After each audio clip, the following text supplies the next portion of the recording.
Hi there, Kyle. Hey, how are you? People are starting to get into the room here. Sounds good. I just got a message from Roman that he received an error and he is not able to join from Austria. See him here. Or you in as Roman? You were in as Roman. Yeah, I am. I will do my best, but I've just been kind of, along for the ride and learning as I go. Um, Okay.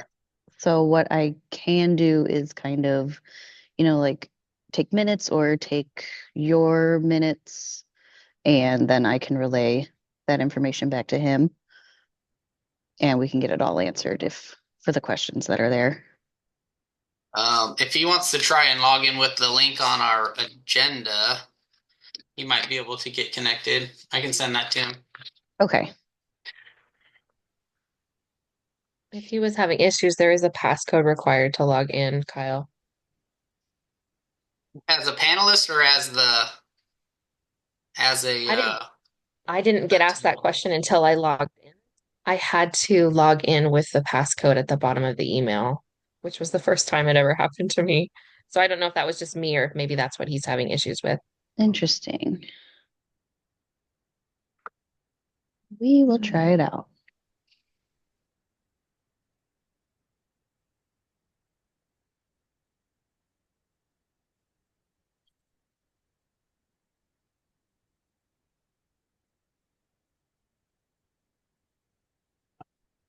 video off.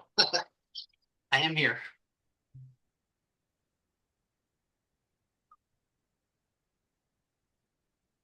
He said the VPN did not work. Everything working on my end? Yeah, we got you, Joel. We got Joel and Elise. It might be because he's out of the country. Okay. I wonder in my settings if I have it set to not Oh, allow people from out of the country for some reason. yeah. It's like the default Zoom setting.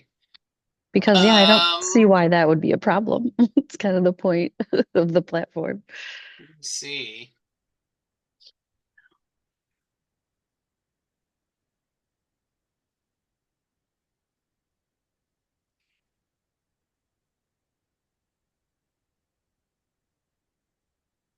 Only allow users from the United States. There's a button there that says that. Oh, wow. Where is he? He's in Austria. See if that's on here. It's like it's not even like from Europe. It's like country by country. Oh, wow. Yeah. Yes. This meeting is not accessible from Austria at this time. So that is I'm trying to change it. We'll see here. okay, cool. Save. Save. Okay, I saved all of it, so we'll see if he can try again. Maybe send him the new link just in case it's different.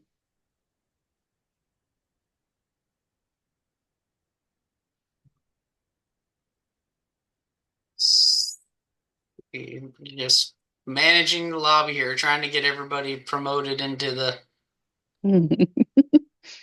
meeting.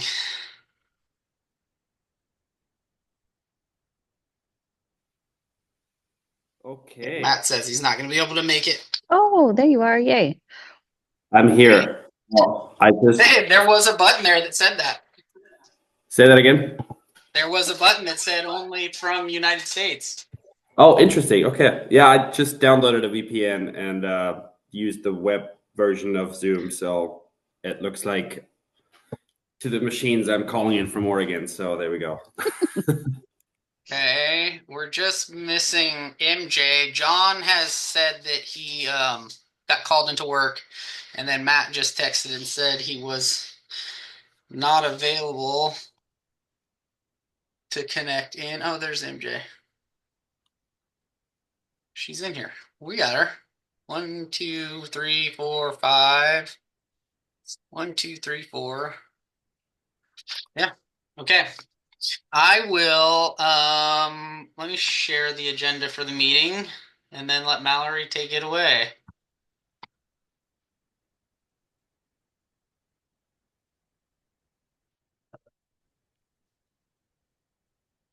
share. Hey, yeah, I'm here. Can you hear me okay? Yeah. Okay, sorry. I've got a couple other things happening at the same time. So, um, Which screen are you guys seeing? I just see you. You just see me? I see a shared document, On the virtual agenda. meeting. We're seeing the agenda. I see the meeting Okay. agenda. I'm just getting into my email right now so that I can grab it because I can't I've see got it shared in the call. Yeah, mine's not seeing. I can't see it because I'm on my phone. So all right, so special session 4:30. I don't think I need to read any of that. We'll call to order. We've got everyone besides John and Matt who are both busy. Can we go ahead and do an agenda approval? Make a motion to approve tonight's agenda. Second. Second the motion. Which has Okay, so I think I heard a first or a motion from Elise and a second from, is it Bruce? Yes. Okay, thank you. All right, so then we will, are we doing public comment then at this time? Oh, we left Okay. it in there. I know typically during a special meeting we wouldn't, but I think if there's people that want to have public comment, you can go Okay. ahead and let them do it.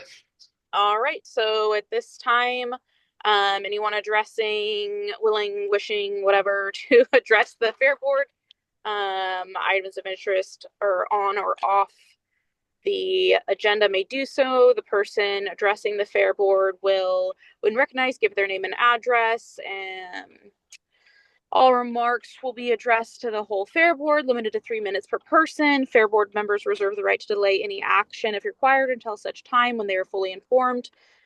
And the matter is scheduled as an agenda item. So do we have any public comment? We've got Abby and Tim in the lobby here. If either of you would like to do public comment, you want to do a raise hand.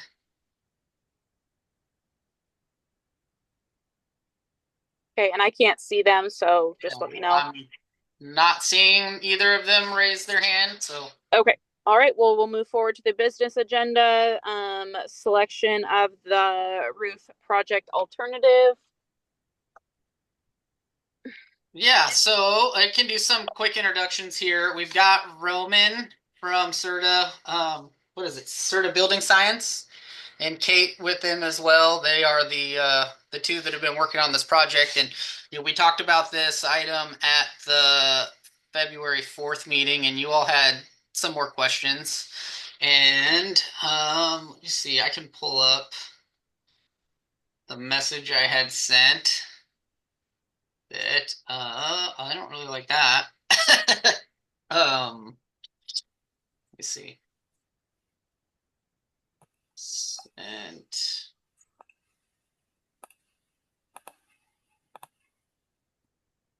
I had sent it again.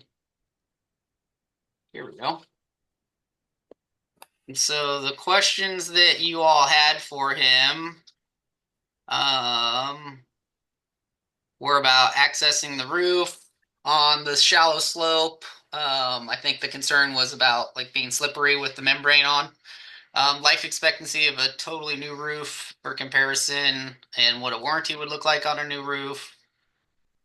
If there was a new roof, were there any insulation improvements that would be an option to get the incentives? The roof was replaced. Saying any benefits of a new roof over the membrane or the membrane over the new roof. Only about $60K difference in the cost of the new roof, and wonder what would be the better long-term decision, like life expectancy 40 to 50 years versus 20-year warranty on membrane. I know you hit, and this was my email, so I'm reading the email I sent. I know you hit on this a bit with her in the response below, made a similar comment to them. The existing roof has leaked many years. It's only 30 years old. Metal's still structurally good, but the transition and trims are where leaks are coming from. Understand membrane would be a one-piece system. There was also some questions about phasing.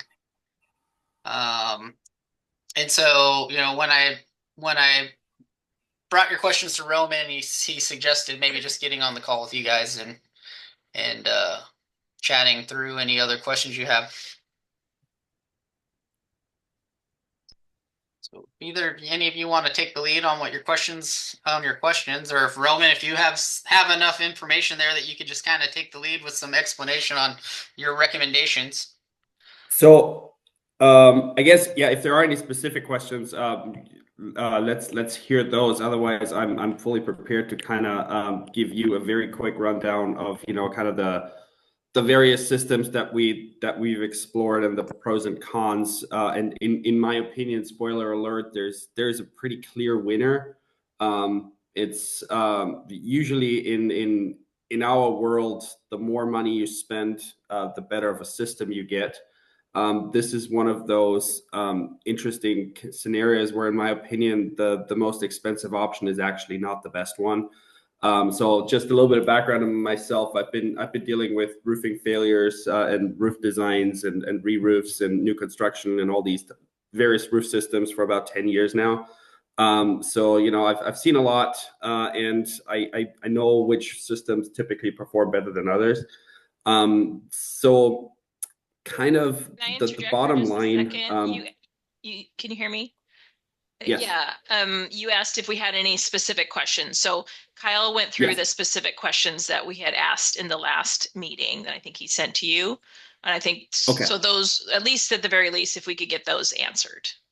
Okay, yeah, that sounds good. So first one that I'm seeing here on my screen is life expectancy of a totally new roof for comparison. I'll scroll back to the top. Oh. Sorry. Okay, perfect. Oh, there we go. Okay, so how access to the roof will be if the membrane liner with the slope of the roof. I think it's going to be pretty much exactly the same as it is now. You know, there's going to be, if there's a, you know, if you access it in the morning on a cold winter day, there might be some, you know, residual ice on there. So probably not, you know, from an accessibility perspective, probably just about the same. There is, the membrane liner has a little bit of a texture as well, so there's going to be some sort of slip resistance naturally built into. Also, it's kind of, it's a little bit spongier, so to speak, right? There's a little bit of give, so that actually might make walking on it a little bit easier. But nonetheless, stepping on a membrane liner when it's icy or really wet is typically not advised, especially if you don't have any other fall protection methods. So I guess one thing that could be explored on top of this, if there's any need, is to you know, either add like some sort of roof anchor system or roof hatch. We haven't gone down that route yet, but that's most certainly, if that's a big concern, something that can be explored further. So the next thing, life expectancy of a totally new roof for comparison. So I'm assuming by totally new roof, that means like for like replacement with a new metal roof. Is that correct? So basically what you were talking about is that alternative that was one of the alternatives, was a new roof. Okay. Yeah. So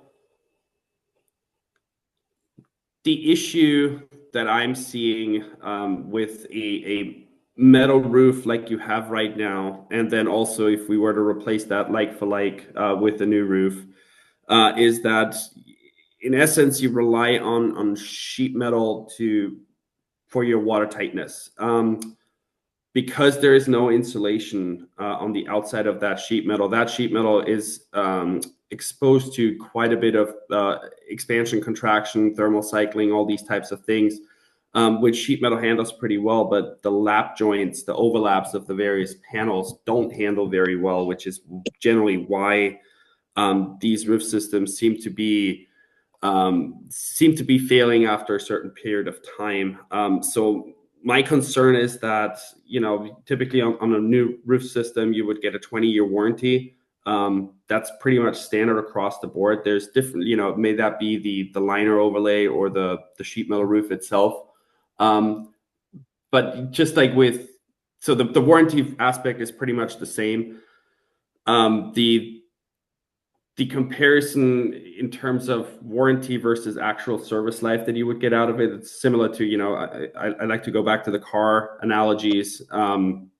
If if you have a 5-year warranty on a car, that doesn't mean after 5 years the car is done. And it's pretty much the same with the roof system. If you get a 20-year roof warranty, that doesn't mean after 20 years the roof needs to be replaced. There's lots of service life left, and I think that the overall service life with the membrane liner is going to be significantly longer than a metal roof. So that's kind of the bottom line of this. Did that answer the question?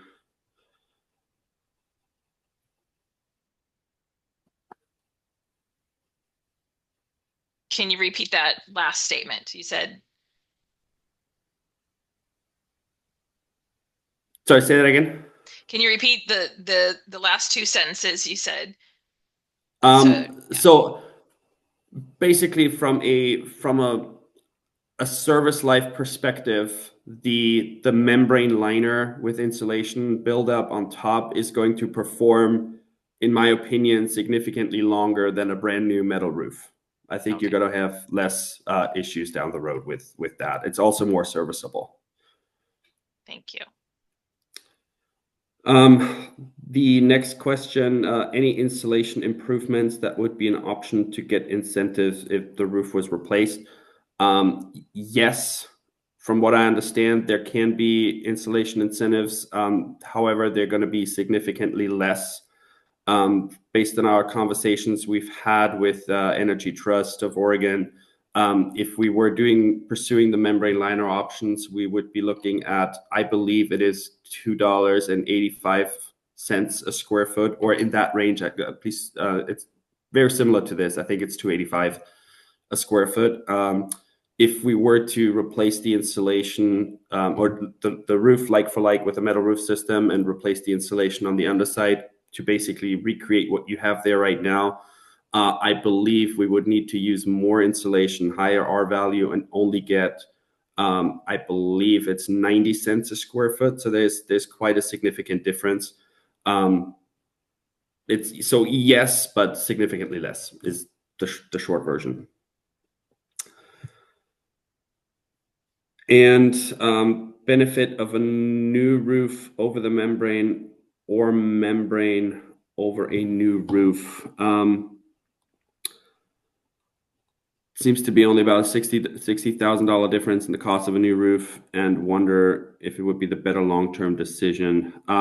Yes, again, so I think the next sentence is if the life expectancy would be 40 or 50 years versus the 20-year warranty on the membrane.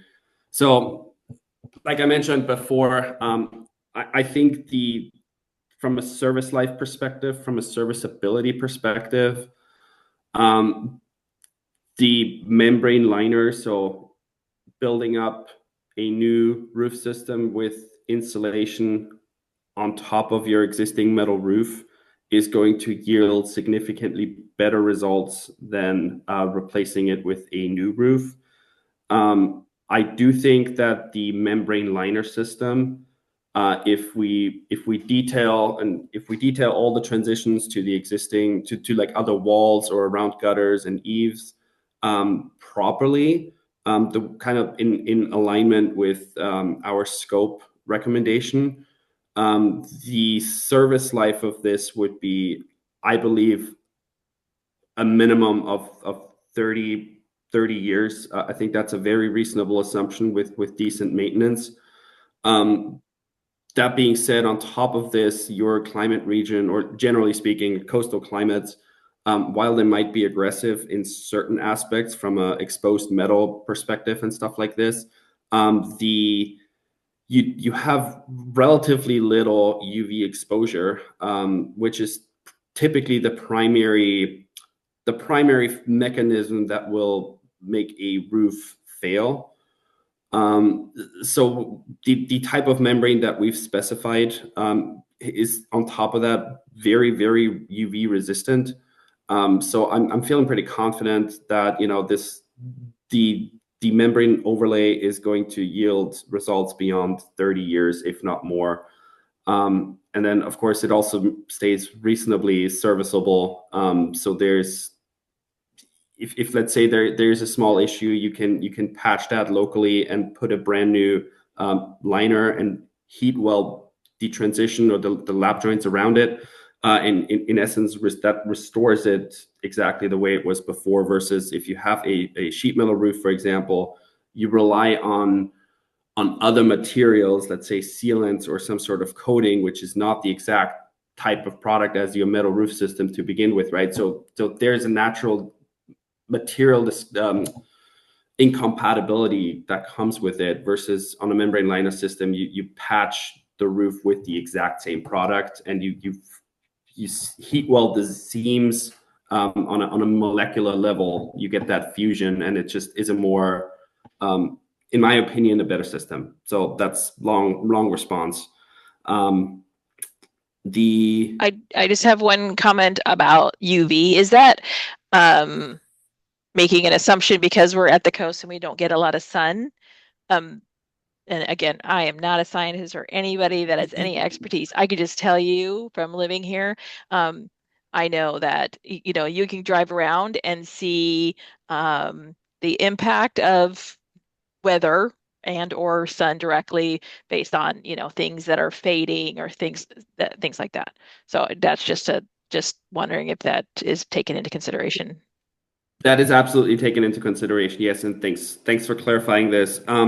So yes, the any type of membrane liner, I guess that's another benefit that over a metal roof system, the membrane liners aren't susceptible to the kind of salty marine climate because there's no ferrous materials in it, so they're naturally corrosion resistant, and on top of that, they're chemically resistant as well. So if you have let's say a buildup of some sort of salt deposits up there, it's not going to affect the membrane liner. It's going to affect the metal roof a lot more. So yes, that is an aspect, but I was primarily talking about compared to when I say UV, you get less UV radiation than we do even in the valley out here, or Eastern Oregon, or all these types of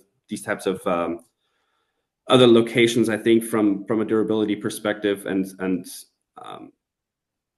aging deterioration perspective, simply from a UV standpoint, the coast is relatively forgiving.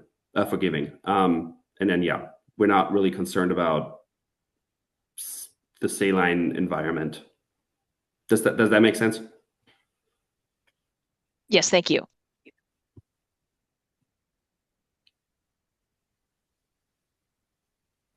So, and then I think there's one more question, also question on phasing of the wall versus expo versus arena.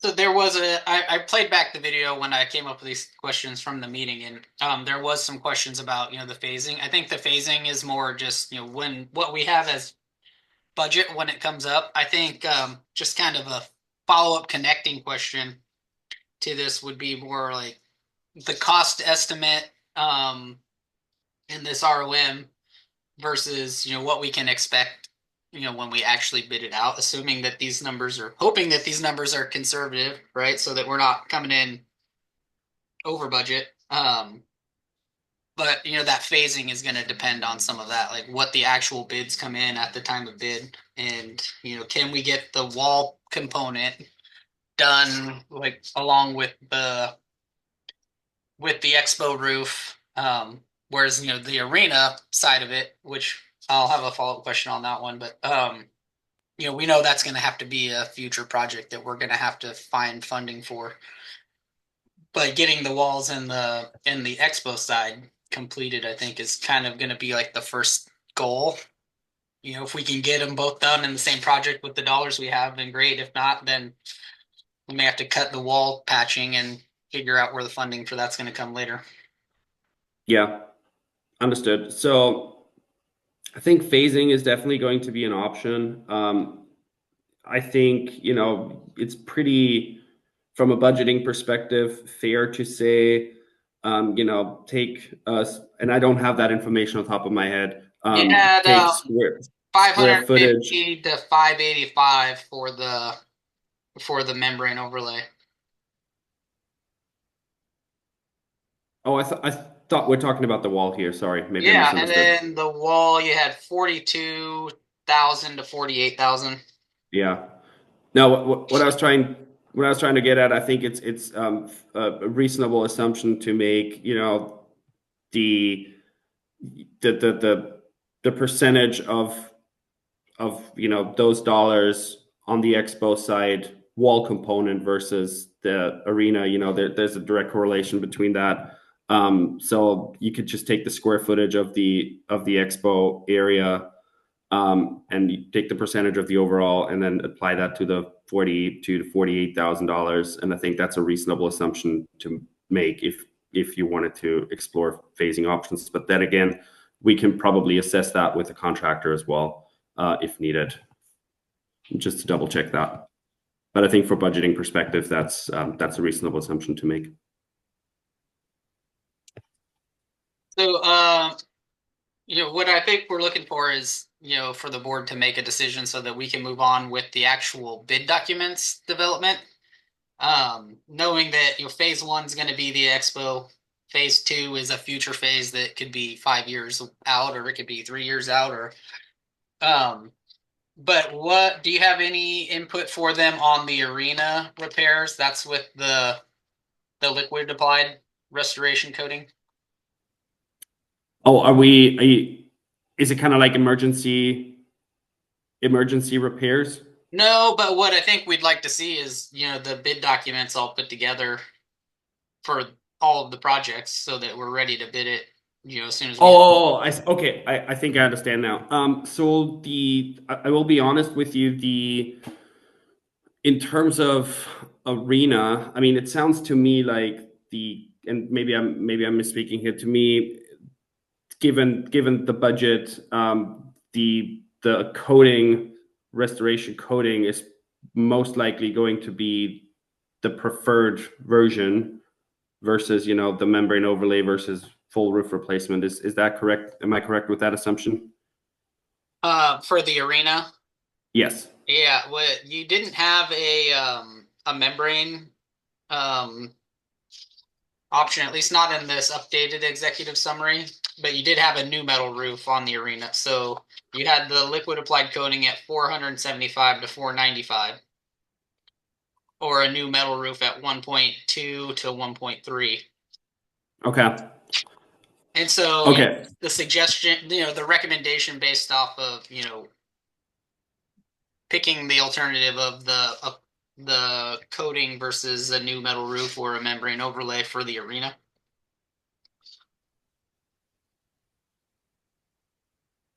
Sorry, you cut out there, I think, for a second. Can you repeat your question? You know, just basically deciding on the coating for the arena roof over a replacement or a membrane on the arena side. Okay, so is the question, can we get additional pricing for a membrane line assist, or like? No. Just basically describing, you know, the recommendation to go with the restoration coating over a new roof or a membrane for the arena. Gotcha. Okay, now I understand. So the reason why I'm the restoration coating on the metal roof up there might be a better option, so to speak, versus the metal roof replacement, is just given how the space is used. I think from a service life performance perspective, it's going to be, again, relatively similar. There's going to be all the seams that are failing with the restoration system are going to be, you know, essentially coated or striped over with a tape, and then they get coated over with the product. That system standard comes with a 10-year manufacturer warranty. Again, the service life component of that is going to be higher than not, and given the criticality of the space and how it's being used, I think this is, and also weighing that with the cost, I think it's going to be more sensible to use the restoration coating on the arena versus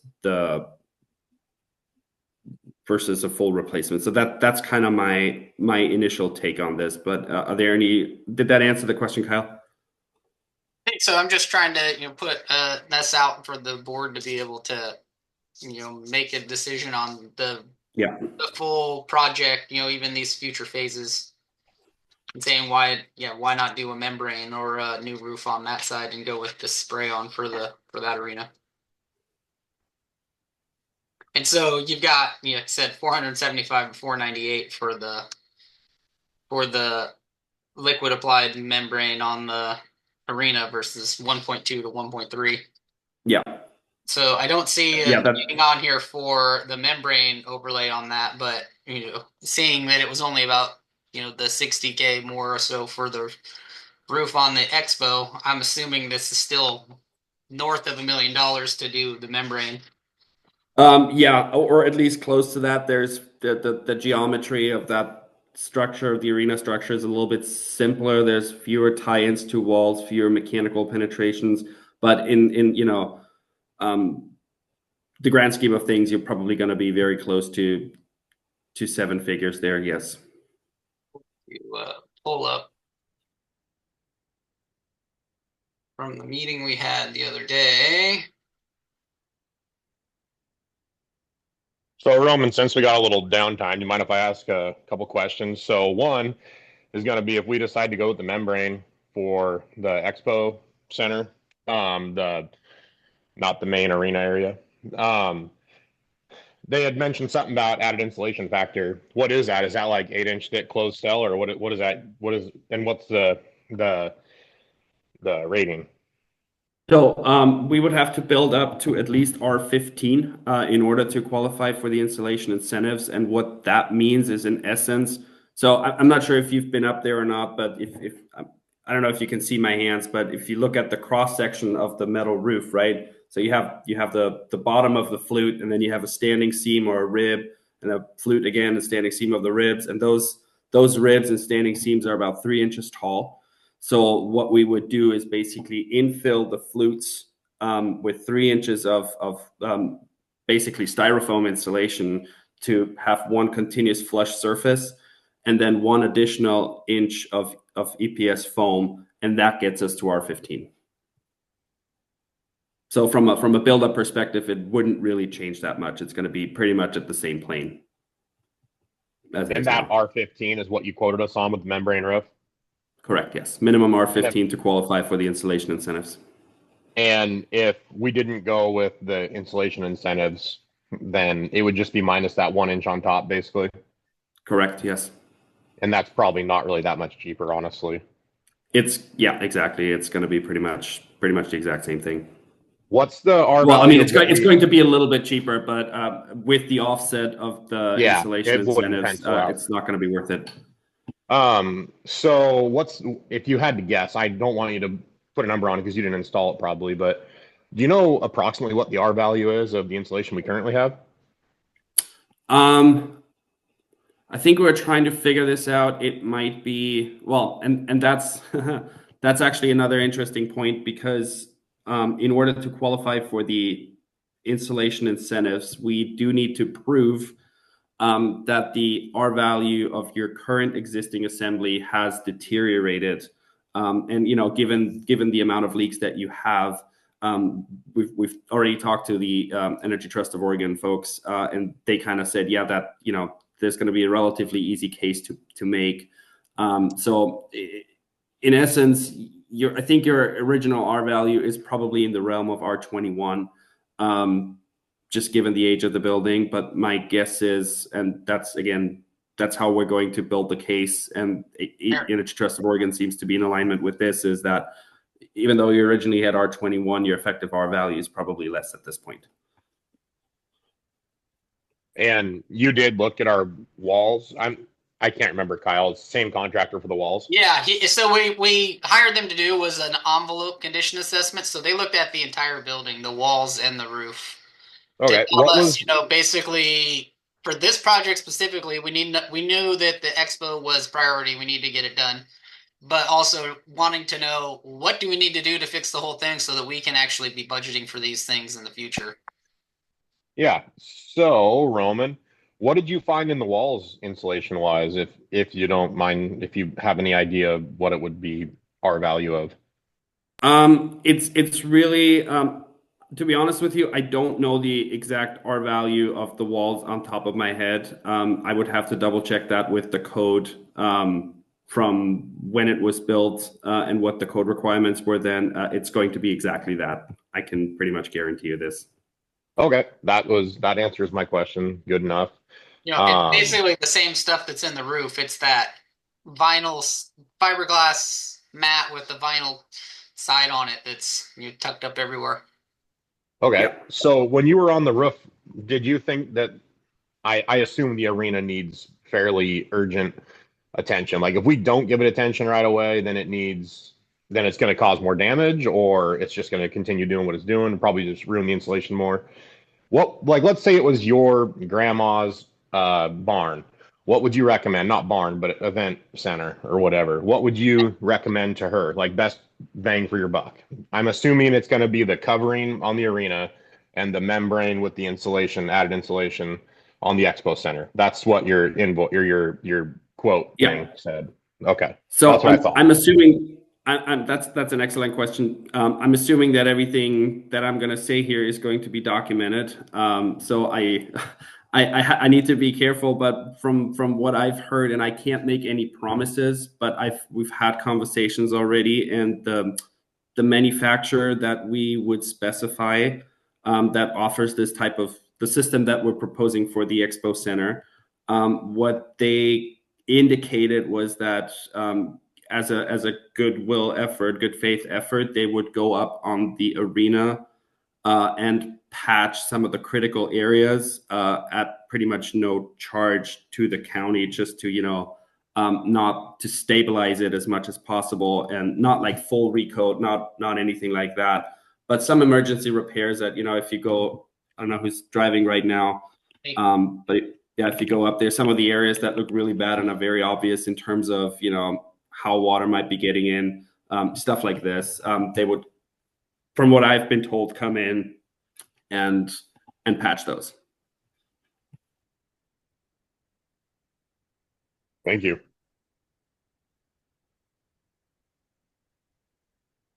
So we had, where is it? It's here. No. Here, we had this agenda item on the February 4th meeting. The goal was to get the board to approve the repair then, and then throughout February, you all would be working on the bid documents for the board to review at the March meeting, and then we could move forward with the bidding. But with the more questions now, here we are on the 19th. So what we'd be looking for today is for the board to basically decide if they want to take the alternatives as recommended and move forward with the drawing the bid and develop the drawing and bid documents for the repairs. I think would it be helpful if you brought up the recommended to make sure that especially if Joel takes a look at that one. So recommended was this was the recommendation on the expo. So the infill and flutes. The arena was the restorative coating, and then the exterior walls was just like basically patch repair, approximately 42,000 to 48,000. Seal penetrations and replace damaged insulation. What else is on there? Replace corroded missing fasteners. Cut out damaged sections of the metal wall and install new sheet metal and wall panels.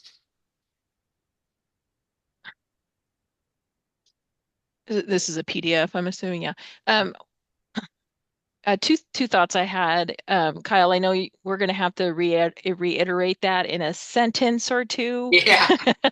So, if there was a way that it could be, I don't know. Let's see here. If there's And then also, Joel, I'm just speaking from a logistics perspective, but I don't have the experience, so I would be curious on your thoughts as far as direction. Honestly, if the government's going to pay for the installation, I would do it. But if we already have R21, adding R15 isn't a huge, I mean, it's a difference, but it's not a huge difference. But like he was saying, you have to put something down no matter what if we're going to put the membrane on top of the metal. And I do know from experience from installing hoods and stuff, that membrane is a lot better to seal to than a metal roof, that's for sure. So it is less likely to leak in the future at the expo center, if it's done right. And yeah, I don't see, I mean, in my opinion, personally, I don't see the return for doing an entire membrane roof on the arena. That doesn't make sense to me. There's no penetrations over there. So that's my opinion. But I do know that when that membrane roof, at least the stuff I've walked on, which is like the pool liner stuff, when it's wet, it's really slick. I do know that. So I think his recommended repairs are, in my opinion, that's what I would recommend too, if it was me, but I'm not a roof expert. You're closer probably than most of us. So I would maybe just go with move to proceed with the recommendations in CERTA's building envelope condition assessment report and executive summary.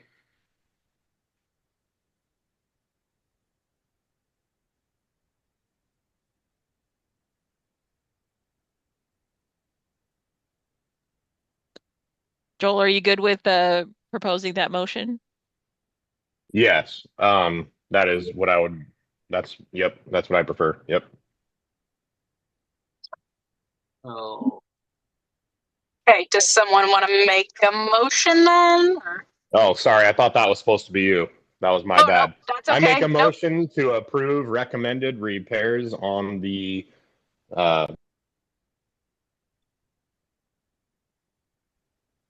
what do we call it? The repairs in the building envelope condition assessment report.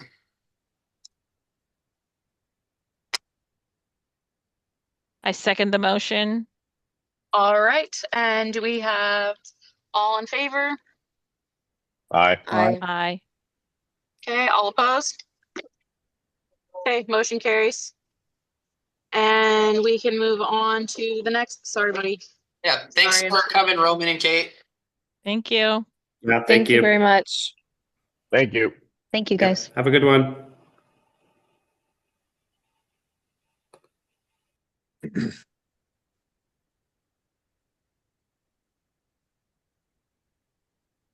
Okay, go ahead. Okay, sorry.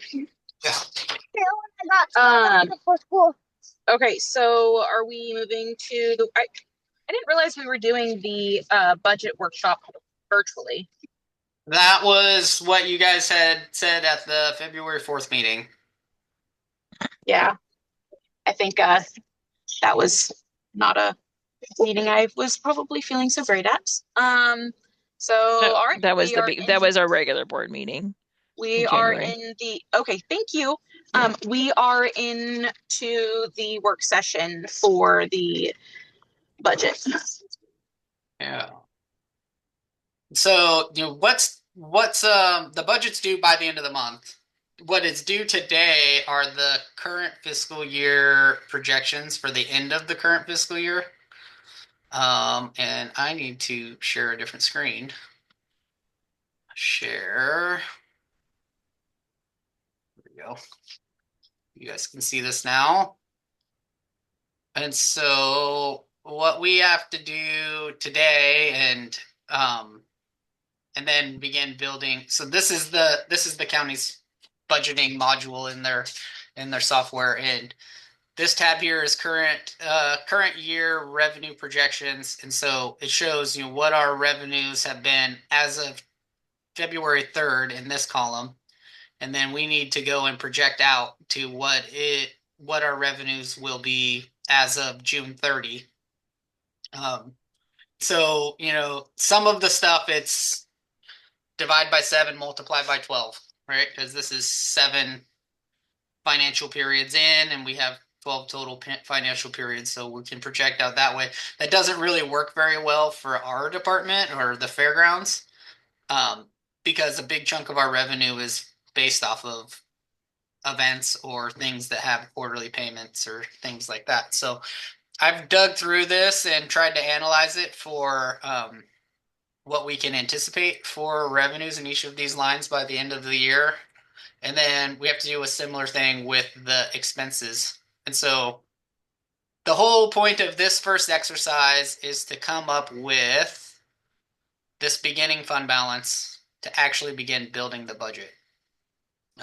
Right now, I've just plugged in $1 million, but we won't know what that exact number will be. It could be 950, or it could be 1.2, but we'll get this actual number from the finance department once they review our projections and expenses. But there's a lot of numbers in our budget that we can start plugging in and looking at, and then you guys can give some direction on any other special projects that you want to do. So I'll just kind of go through this revenues and projections one to start. Beginning balance. So that was basically after all of our revenue and then all of our expenses from 2023 through 2024, and what was left over. And then that became our beginning fund balance for this year. This beginning balance restricted is donations that have been made in the past that that we'll spend out. We actually spent these finally. We've been building them over the last couple of years, but buying those horse stalls is what this money has been built up from the donations we've received the last couple of years. And you'll see that on the expense sheet. Expected property taxes. This is a number that was provided by finance. They said anticipate 540,000. So that is the tax measure. That's the money we get from the tax levy. This prior year taxes, this is basically delinquent taxes that the county has been collecting throughout the year. And so these are our portions of those delinquent taxes that we get as the year goes on.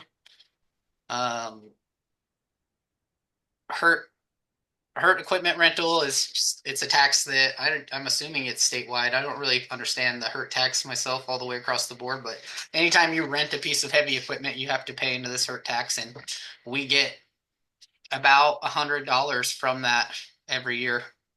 I'm assuming we're getting that because we are a taxing district, and so if we didn't have our taxing district, I don't believe we would get those dollars. Interest on investments. So this is interest money we've received on having that ending fund balance. And I'd like to point out, yes, we do have a significant, the beginning fund balance, but this is because we've been saving up to do this roof project. And so once this is done, this is going to be cut, in half just on phase 1 of the roof project, and then we'll have to figure out doing phase 2 of the roof project. But this isn't enough to do both of the repairs that we need to have done at this point. Timber sales so far to year to date, we've received $55,000 from the timber revenues. You can see it's been up in this 120, and it's slowly dropping. As these habitat conservation impacts start kicking in, this number is going to drop by another significant chunk that they're anticipating over the next year or two. Business Oregon State Lottery funds. So this is the grant money, that $277,000 grant that we're getting that's going to help with this roof project. And then so once we get the project actually bid, then they'll pay out the balance of this $302,000. This $94,000 that we received was a separate piece of legislation that was passed in 2023-2024 short session that they called the Fairgrounds Recovery Act. It was basically a lost revenue act, or lost revenue funding from the state legislature to help fairgrounds that were shut down through COVID. That most fairgrounds only get revenue when they have events, and when they couldn't have events for all those months, You know, a lot of fairgrounds took a big hit, and so the max that anybody could get was 94,000. We had way more lost revenue than 94,000 in our rentals, but that was the max that we could get. 53,000 is a payment that's made every year to our fair. It's every fairgrounds gets that $53,167. That's that piece of that 1% of the lottery funding, and that's the one that the Fairs Association is really trying to get corrected, because right now, when they first passed that law, it was supposed to be fairgrounds got 1% of all of the lottery revenue in the entire state, and then shortly after they passed that, they capped it at so many millions of dollars. And so getting to where that full 1% of the lottery funding available to the fairs should increase this sum.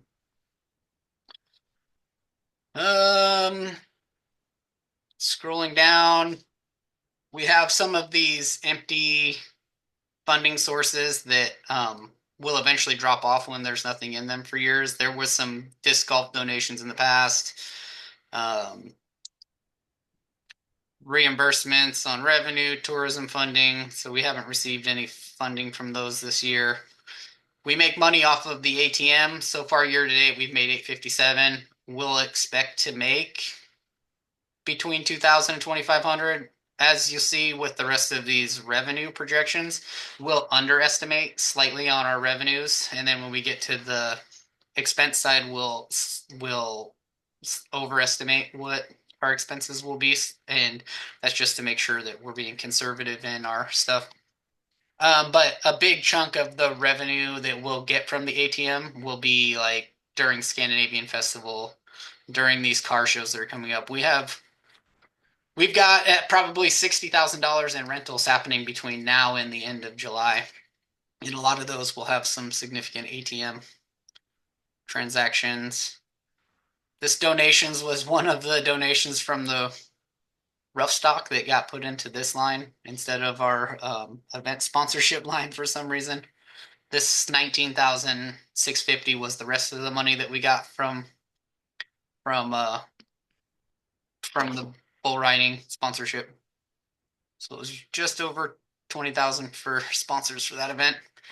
This catering kitchen fees, this is the non-fair related commissions on food and alcohol sold on the fairground. So any event we have that OBS is here, or the events that people have where they're selling food, we get 10% on sold food and 15% on alcohol. Or if OBS is doing it, then we get 35% of their gross for an event. So we'll anticipate around 10K. The money for the fair, though, is actually in this food vendor percentage. So that's one of those things that I haven't gotten to the point where I was able to sort all of that out, like how I think a better roadmap would be. But those are some of the things that would be a little bit more clear if this, like I said, fair vendor percentage, not just food vendor percentage, because these can be misleading. Same with Kyle, do those changes does that I don't want it to. I want the answer to be no. Just let you know. Do those require our input before you get move it to the budget phase to change those, or is that something that we can defer to you? You can defer it to me. I think, even as we get through this phase, right? This is the opportunity for you guys to give some input. It's not going to be the final. We're gonna send in a draft proposal. But what I think I would like to do is get this input from you all, or get this all done. Go through this with you guys today, get any input from you, and then I can work on some revisions that make sense, and then send some PDF copies of, basically it'd be this page and this page for you guys to look at and give me some input on. Okay. So by the 28th, this has to go to the finance department, and then I think, I don't know what day it is. Early in March, I have a meeting with the finance department to go over the request, and then we'll have the opportunity at our March meeting to look at these again as a team, and if we have any changes, then we can make those. We can take those back to the finance department and make those. So we Okay. do have some more time. It's not like this is the final. This is, but we want to be able to be on the same page. Yep. Pretty much. So I don't have any input, and I'm listening to what you're saying. I also recognize I have to be at the community college by 6 because I have a master gardener class. So I speak for myself, and it would be helpful for me if you could provide us. You could provide the before picture like this, and then what you plan on submitting, and then be clear with the board as far as what you're looking for from them. If they don't have any input, ideally they can just respond, I don't have input. Or if you have questions, we can figure out, if you can answer some of those questions. Sure. And then Go ahead. if you're just providing a PDF, that's fine. It doesn't matter to me. I don't know if anybody else has an opinion. I know for me, I'm not sure I'm adding a lot of value just listening to what's in there because I'm more of a like hands-on look through it. But it would be great for you to kind of share maybe, if you give the original and then the revised, if we look at it and see things like, I was asking before, is like, should we have a difference between camping fees? I'm not saying you should, but when we have these conversations about where funds are coming from or where expenses are, or decisions like should we allow camping all the time? How much money actually comes from that? Those types of things. I'm just so I'm more aware. I've only been in a number of 3 or 4 meetings, but I'm more aware of what I would look for in the budget going forward. And so, does anybody else have a thought about how you want to approach today? I really would appreciate if Kyle just kept going down the way he's explaining right now, each line item, so that way I Okay. do have an idea when I then compare the budgets Okay. Cool. of what we want versus what it needs to be brought in, because I Yeah. use QuickBooks for all 3 of our businesses and everything's a little different format, so it'd be nice for him to continue going. Yeah, that'd be great. Yeah, and I Thanks. can jam through all of these. I know, there's a few components of our operations that'd be great to have more input from you guys on, but there's a lot of stuff that it's just like this can't, especially on these revenue sides. Like this is based off of the business that's coming to us. We don't really have much to change as far as what to expect as these revenues because they kind of are what they are. With the main exception being like, and I don't even know where I left off, so I'll look at it. I think it was your kitchen piece. Are Like you recording this meeting? I Also? am, yes. Awesome, because that'll be really helpful if you share the recording of your explaining each element too, in Yeah, case we so have questions. this is a public meeting, so it will be on Awesome. on the county site. It'll be published. So like for example, this ticket fees is one that it can be changed. Like looking back 2 years prior, 35,000, 47,000. Those are just our gate fees from the fair. But we budgeted 80 grand this last year because we put on the rodeo. And so those ticket fees went into there. So that was one that would kind of change. If we decided we wanted to produce more events, we would need to make some guesses on how much revenue those events are going to generate based off of attendance and ticket prices. Those are the kind of things that would on the revenue side to really get input from you guys on. But as far as like fair booth rentals, like we're gonna get $200 for every booth that comes to the fair. We're just gotta kind of make an educated guess on how many booths are gonna sign up, type of thing. But let me continue to jam through here. NSF fees, so that's if a bounce check comes back, we charge them because the bank charges us. So we end up. This isn't actually revenue. I mean, it is, but it's just passed through. Vending machine revenue. This is for our Pepsi machine. We've received 318 so far. We get between 500 and 800 a year. It just really depends on the events and if they have it full when there's an event. We've had an issue in the past where vendors will unplug the vending machine as well during events. So we've been getting on them for that and saying, don't do that. They're a vendor too. How would you feel if they came over to your booth and basically knocked it over. Ticket gate fees anticipated 78,450 with the rodeo revenue. So that was pretty good. That was successful. Fair booth rental fees, we've gone from 3,000 to 5,900 to 6,000, which then this year we had 10,780. So we actually did have significantly more fair booths last year than we have over the last several years. And I really do think with us adding that $50 nonprofit booth level, that should jump this number up by a bit more. But all of these are done this year. Like, we're not going to get any more revenue for fair booth. Any other revenue we will get will go into next year's budget.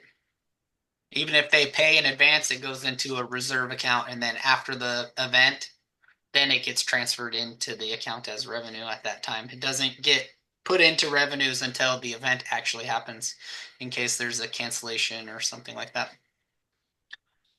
This fair booster button is the season pass line. It's just always said fair booster button because that's what it was in the past. It was the booster button got you your season pass. And so we don't have a season pass now, but we continue to plug it into this booster button one. So out of the entire revenue budget, I think this is the one that we need to have the toughest conversation about. We've been budgeting the last 2 years for $90,000 in revenue, because at the Trace Atkins concert, we made $94,528 in ticket sales. Sawyer Brown, we sold $35,000 in ticket sales. And then last year at Joe Nichols, we sold $41,000 in ticket sales. So this $90,000 is a big part of what we use to say that this is the budget for the fair. And it looks like we need to be a little bit more conservative with our ticket sales. But really what that amounts to being, though, is like a $50,000 drop in our budget for producing the fair. And we can look at that a little bit more in the expense side. One of the things that I do want to try to plug together and have for you guys for a snapshot, because right now you're seeing the entire year, everything that's happening from the daily rentals to the bull riding events to the, all of the things that are happening. This isn't really pulling out the picture that's just for the fair. And so I'd like to pull out the stuff that's just the revenue from the fair and just the expense from the fair, so that you guys have a good idea of what that particular event looks like, because it's our most important event. Parking fees. I'm dropping off. Thanks. Okay. Bye. Parking fees are when there's an event that has it in their contract for parking. It's really only been the Scandinavian Festival, I'm pretty sure. And that's because their rental rate is way less than what other events are being charged, and so to offset that, they pay the parking percentage. This one in 2023 looks very low, and then in 2024 looks very high. But the problem is that their events at the end of June, and then our fiscal year ends at the end of June. So if their events on June 20th and they don't have all of their books and stuff done, and they don't pay us till July 4th, it ends up in the next year's fiscal year. So we're going to expect something similar this year, that basically they're going to pay us for this year and the next fiscal year. Camping fees, $20,658. This is 4-H camping and our camping events and all of our general camping that we have all year long. So that is the total for the entire year, $22,650. Year to date, we were at 20,000. We are estimating about another 2,000 in camping. That number could be higher. We just want to be a little conservative when we're guessing that. Fair sponsors. So these are the sponsorships that are not the concert during the fair. So last year we had like a mutton busting sponsorship from Lums. Pacific Power got a booth and they had a sponsorship. We had liquor sponsorship. So we had a couple of other sponsorships that weren't part of the fair. And we really added more options last year and went from basically getting, $2,000, $3,000 per year to, tripling that, and with just a little bit of effort into a sponsorship program. So this is something that I think we can really build on. This number could be tens of thousands of dollars if we approach it and find things that people actually would like to sponsor for our event. It could even be, buildings and stage naming rights and banners on the fence and all of those things. So it'll be a conversation to have about that moving forward and continuing to build on it. Concert sponsorship. We've been sticking around this $50,000 to $60,000 per year. This 66 and this 48 actually need to be averaged because this is one where we didn't receive a payment until quite some time after the fair. So like 5,000 of this actually goes on to this 48,000. So we've been budgeting 60,000. We brought in 57,830 this last year in our concert sponsorship. So that's the VIP tent. That's where all that money's going. Then food and vendor percentage. So this is the commissions we get on the fair food booths. We receive 15% of all food sold. And then we receive the 35% of alcohol sold. So that's both of those numbers added together. So 27,750. Fair facility rentals. These are our everyday rentals. This is the weddings and quinceaneras and baby showers and all of those. We've been tracking right in this 90K. We budgeted 60K just to be conservative. Year to date, we're at 36,400. I went through our sheet this morning for what we have on the books, and it's right about 65,000 in rentals between now and July 1st. But 20-some thousand of that is the Crab Wine and Seafood Festival, and the other 6,000 or so that we have for the Scandinavian Festival. Arena signs, those are the ones in the arena on the wall. This number's climbed up a little. We went from $200 a year to $250, and then now we're at the $300. And we still have several folks that have not paid yet, and so that's one of the things we need to do is call them and say, you're either do it or not. But we're right around this 10,000 already. If everything pays, we'll be closer to 15,000. And so this was as of 2/3. We've received quite a few payments just since the beginning of February. This is close to the actual number. So, and just to be clear for you guys, they only want to see should I do that? They only want to see these in tens. They don't want us to be putting single digit numbers on here. That's why these all have a zero under at the end, because they don't want to be dealing with single dollars on the bottom line. They want it to be in the tens. Donations for a specific purpose. So when we receive a donation, it comes in this line. And if it's for a specific purpose and it's not used by the end of the fiscal year, that's when it gets placed into this beginning balance restricted. And so that's built this, but again, we basically have used all those funds for these 4 stalls.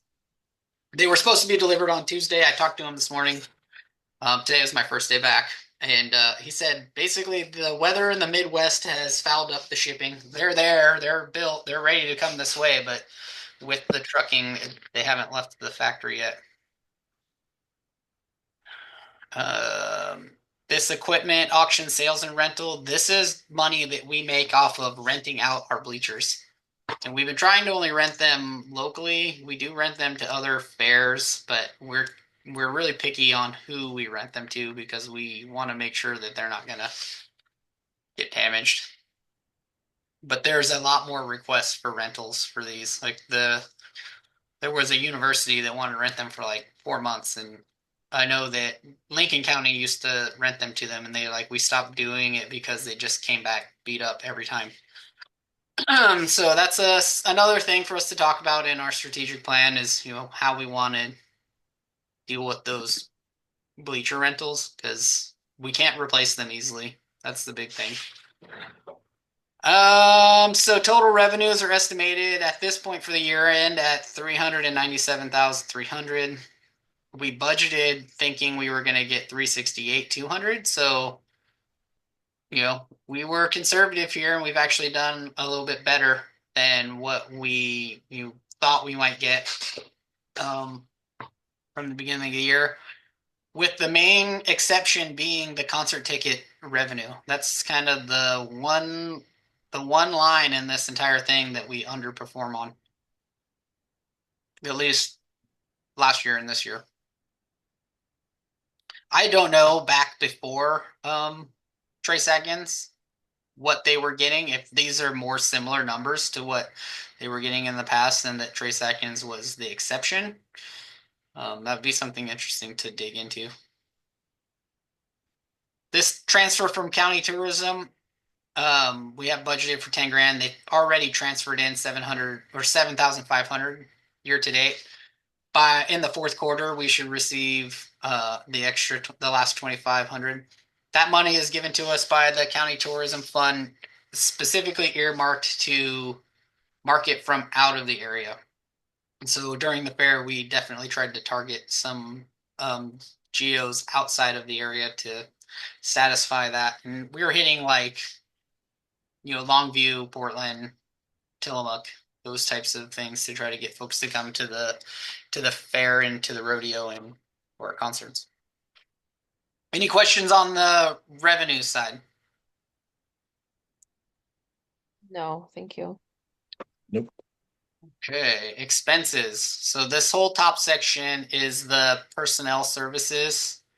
This is provided to us directly from the finance department, and so we don't have any say in changing these numbers at all, with the exception of two. We have temporary help. So this is the seasonals that we hire.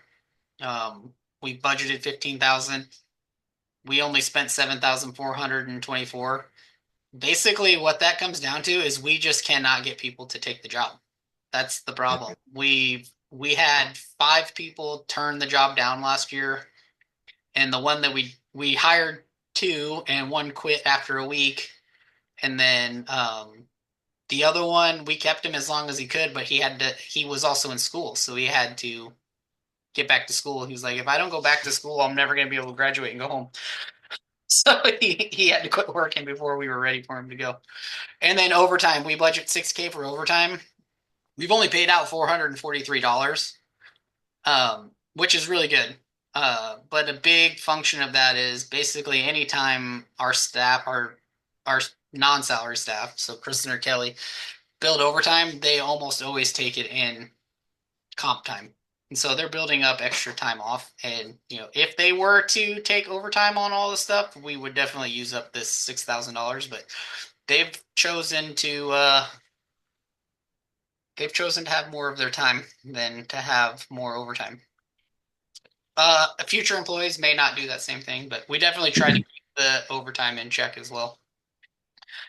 So yeah, basically budgeted 399,960 for staff and paying out 390, so a little under. Then this is the materials and services section. This is basically everything that's not a capital improvement and that is not a employee.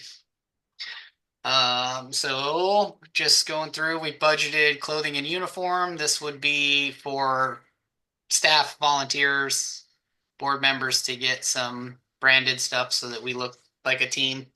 We budgeted 1,500. We haven't spent any yet, but I would think we will try to get us inventory of the stuff built for the fair this year to have for folks. The telephone lines, this is just for the fire alarm system. So we have to have a designated phone line for the fire alarm. All of our other phone lines are through the internet, so there's no additional access fee. But the fire system has to have that designated line. ATM fees, this is when there's been issues that they've had to service the ATM. It doesn't make sense that it's 30, 0, and then 100. Not anticipating any more this year, and it's pretty minor in the scheme of it. Custodial supplies is budgeted at 8,000. This is like the bags and toilet paper and all of that stuff. And while year to date we've only spent 1,194, what we do is every year, like right at the end of the fiscal year, we take whatever's left over in this line and we stock up. So, the first 6-7 months out of the year, we haven't really had to buy anything because we stock up at the end of the fiscal year. And so, about the time our budget's winding down this year, we'll do the same thing. And that's good because then it's a little bit of an emergency fund also for us. But we go through a ton of toilet paper and a ton of garbage bags. This transient room tax is an expense side. It's basically a pass through from the camping. So this is the 10.5% that is charged on any overnight stay on the fairgrounds. And so this basically comes in and goes, part of each camping goes into the transient room tax revenue, and it all gets passed out as a transient room tax expense on the quarterly return. And it's just way easier to track by having its own line item than it is for us to lump it in with the camping fees. Insurance costs, we had budgeted $36,970. But they do these budgets in February of the year before. And so the actual cost was $42,916. I don't know what it'll be for next year yet. That's something I had a conversation with the finance director this morning on. He said they are having conversations with CIS right now about our insurance rate. But insurance rates are going up, it appears. License, permits, and fees. This is our kitchen license. So our kitchen has a health department license. It costs $788 to get that renewed annually. Maintenance equipment. And so we have this line that says maintenance equipment. We have two other lines that are maintenance lines, this general equipment and this maintenance SIG. Historically, in the past, all of the maintenance was done out of these three funds. But what the county has directed all of the funds to do is, if this work is being done by a contractor, that it actually needs to come out of this contractual services line. So you can see why it's gone from 14, 12, 45, 12 to up to 115,000. Because a lot of the stuff that had been traditionally done out of these lines is actually now being done out of this. So say we have a plumber come out to do maintenance on the lines, right? In the past, it would have been billed out of this maintenance SIG. Now it's billed out of this contractual services. It's a little funky, but they basically have it so that they want it so it's consistent through all of their funds. But we've pared these numbers down, this 25,000, 30,000, and 20,000 over the last couple years. They used to be like 50, 60,000 each in these lines. And so as we've moved the funds into the contractual services, we've reduced these lines down. But we still left some buffer in here for those just in case. So basically this is like maintenance equipment. This is maintenance that would be on any of our rolling equipment, our boom lift, our tractors, our refrigerators would probably count under that, and heating and cooling system. But we would really only put those dollars in there if we were buying parts and we were doing it in-house. If we were hiring a contractor to do that work, at this point we'd bill it out of this contractual services. So maintenance equipment, what we have basically plugged into this one, which this one's unique because it's different. It's not like a planned maintenance, but the sound system repair that you guys approved, that will be budgeted out of that, will be billed into that. So that'll take up a chunk of this 20K. Software maintenance. This is the fee for the event software. We pay $23,800 annually for eventing, which almost certainly pays triple that in the staff time that it would take to do all of the functions that it's done in there. General equipment would be purchase of new equipment. So projecting out to the end of the year, we know we need to buy a washer and dryer, so that'll add to that. We just bought all of those eco blocks. We bought 60 eco blocks for doing events in the arena. We need to buy a couple of carts to deal with the trash at the fair. What we want to buy is a couple of those big pushing, they call it a tilt truck, so that when the bags of trash are moved around the fairgrounds, they're not just left out in a pile out on the curb. They can be put in a tote. They can be wheeled out there and kind of sit in a more sanitary storage until they can be moved to the dumpsters. Because that was one of the complaints we got last year, that there was trash everywhere. And really, I think a big part of the problem was that the trash was being moved. It was just being moved and set out on the curb. So now it looked like there was a ton of trash sitting around. And then whatever's left over, we will buy some new tables. That's kind of the game plan right now. It's like we know we need to invest in tables. Tables are $200 and something a piece.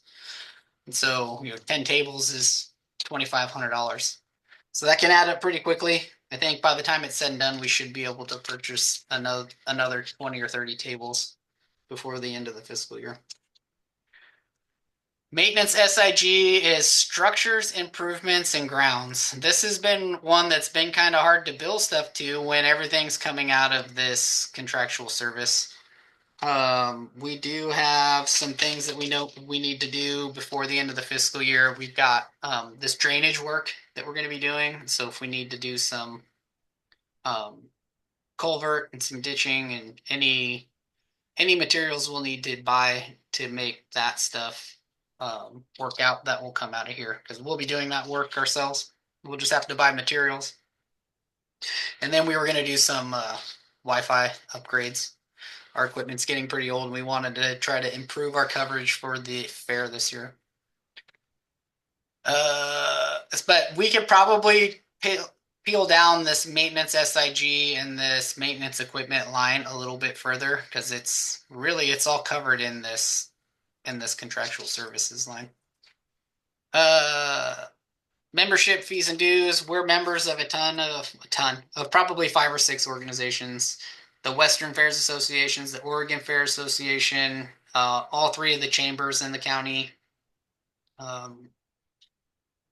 So that's where our dues are coming for to pay for those. And these other lines on this left-hand side, this is where we actually will go in there and plug in, what those are coming out of, membership dues. So we'll list all of them here. If I were to go and look at the prior fiscal year, you would see those listed out, but it doesn't transfer over. So I'm going to have to type all of that stuff in. There isn't even a cut and paste. I'm literally going to have to type it all in to move it over. But that'll be spelled out here once we get a little bit further into this. Office supplies at $1,500. Honestly, a majority of that is in paper. Paper and laminating pouches, tape. $1,500 is relatively minor, but we kind of try to stick right in there. Postage, printing and reproduction. We've actually printed quite a few signs and flyers and stuff off this year. I think $1,800 spent already, and we still have the fair coming up that we'll be wanting to print some stuff off before. So we'll go over budget on this one. We only budgeted $1,000. This probably will need to be increased in that line for the next year's budget. But I think it's one of the things we should really work on is getting our signs and materials around the property where they look a little bit more professional, where they're not just a hand-drawn piece of paper that's pinned up somewhere with a push pin or a laminated print off, but trying to get stuff that actually looks nice for the facility. Any questions so far? Did you state that we don't really have any input on this anyway? Well, you do. I mean, this is the time where you guys, if you guys had something specific or deep question on, or if you saw something that was concerning to you, that would be our opportunity to talk it out. You know, the more input I can get from you guys on anything, the better. I don't want to necessarily be working in a vacuum. But also realizing that I know you guys, you're volunteers that only work when you're at the meetings, and it's not, you don't really have the capacity to come and drill into each of these lines, but trying to give you guys as much information so that you feel comfortable that we're doing the right thing here with the money. Yeah, I mean, I think real quickly, just on that piece of it, I don't think we only work when we're in the meetings. Just a heads up, but Yeah, well, agreed. You guys really do a lot. I know, Yes. I know. Yeah, no, you're good. But no, I think that it's all pretty much the same year after year. I think that the suggestions you've made on kind of trying to move things out a little bit so that we can separate them is probably a good idea. So Yeah, we're getting really close to getting through at least, what each line is and what we've spent this year on each line. And then said I think if we can get through just this next 20 lines here, then I can send you guys a PDF copy of this for you to look at. And again, if you have any concerns or questions about particular things, when you have more time to drill into it, then we can either hold another meeting or I can meet with you individually to talk about them in more detail. Just one quick question, because I've kind of caught, like, I think I understand what Bruce was saying when he's saying we don't really have any input, because I did hear that. But then I have heard you say that specific for a few line items, and then some of these on the expense and the, oh my gosh, my brain, expense and revenue portion. Like down here where we're seeing replacement tools, garden supplies, and things like that, where it's been zero for the last few years, is that something where we give our input and say, do we need this line item? Can we remove it? So that- these ones, they were used in the past probably, and maybe this was the first year that they weren't used. And so after 3 years, they'll drop off and they won't be shown Okay. anymore. So these, And that's automatic, right? it's not automatic. I have to talk with Sandy Meshke in the finance department, but she's gonna also be saying, "Hey, are you good to drop these off?" Like it's gonna get to a certain point where they want them gone. Also, they're happy to add lines as needed, but having these empty zeroed out lines just it makes it more confusing to look at. Yeah. Okay. Yeah, concession sales. Like there's several lines that will be ready to drop off here this year. And maybe we'll add a few others, but they'll all have dollar amounts in them. Moving forward, the stuff that we will need some input, like education and training, is a big one. General entertainment is a big one that we need to kind of game plan and talk about. And once I get down there, I'll explain that a little bit better. What do we say? Where were we at? Professional services and special services. So this would be like if we had to hire an attorney or something. We have access to the county attorney, so it would have to be a pretty significant issue for us to have to go with an outside counsel. So there hasn't been any funding in that. PC equipment, this is basically the lease that we have to pay for the 3 laptops that each of the employees have here. And that's all a pass-through from IT. They manage the computers, but $500 a piece for the lease per year for these machines. Tents, catering, auditing haven't been used in forever. This contractual services, which I do have the print off from last year because I was working off of it. But in order to get to that, I have to basically close all this out and then reopen it in a different finance year.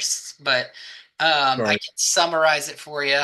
It's like $50K we budgeted for the strategic plan, which we're not going to spend necessarily this year. Maybe we'll spend some of that with the planning department if that's what you guys choose to do. Granted, I know we haven't agreed to have them help us, but we did budget 50 grand to have somebody facilitate that strategic plan for us. That could be significantly lower if the county does help us with that.